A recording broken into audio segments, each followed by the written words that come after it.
Bioterra Organik Intim Wash Gel, genital bölgedeki doğal florayı koruyarak temizliğini sağlar. Laktik asit içeriği ile düzenli kullanımda kolajen üretimini uyararak cildin elastikiyetini artırır. Bu bölgedeki cilt tonu eşitsizliğini gidermeye de yardımcı olur.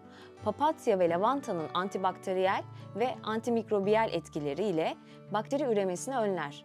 Aloe vera derinlemesine nemlendirir. Genital bölgedeki hassasiyeti yatıştırır. Bioterra Organik Intim Wash Gel, Bioterra'nın diğer tüm ürünlerinde olduğu gibi uluslararası geçerliğe sahip Kozmoz Organik tarafından sertifikalıdır.